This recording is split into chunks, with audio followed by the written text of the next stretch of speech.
On va sentir le fromage avant, on va le regarder. On découvre la texture et le grain de la pâte.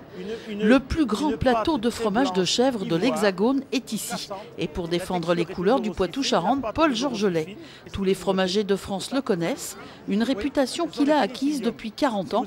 Son succès, respecter la tradition et le 100% fermier. On va commencer par du fromage frais.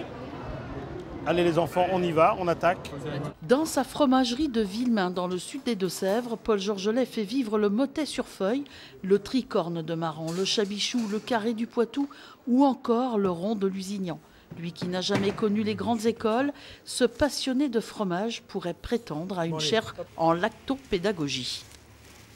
Le mottet sur feuille, caillage de 48 heures, le chabichou, caillage de 24 heures. Et vient un élément fondamental qui fait cette différence, c'est le moule. Vous avez pour l'un un moule haut, pour l'autre un moule plat. Donc là, le temps d'égouttage sera différent. Des opérations importantes car Paul est toujours à la recherche de nouvelles formes et de nouveaux goûts. Il travaille le fromage comme un joyau. Il y a 40 ans, ce fromager cultivateur a commencé avec 35 chèvres. Aujourd'hui, il en possède 500 et 8 spécialités de fromage. Ses produits inondent la France et une partie de l'Europe, le Japon, le Canada et même les États-Unis.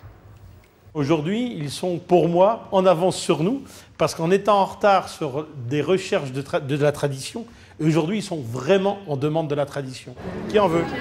Cet homme, aux multiples casquettes, vit la crise comme ses collègues, mais sa réussite, il la doit aux consommateurs qui sont de plus en plus à la recherche d'authenticité. Gérard Petit, fromager à Paris, lui, regrette que leur connaissance soit encore trop minime. Comment il s'appelle ceci? Mottet sur feuille. Voilà, Sur appellation d'origine. Peu de gens connaissent réellement le fromage français, bien qu'il soit français. Mais ils découvrent, et c'est l'occasion sur le salon de découvrir des fromages traditionnels.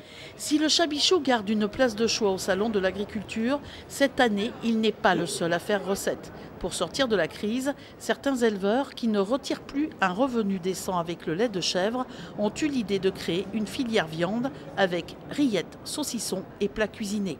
Cette nouveauté ne reçoit pas forcément l'aval de tous, surtout pour ceux qui cherchent, comme Paul, à préserver ce patrimoine, le chabichou du Poitou.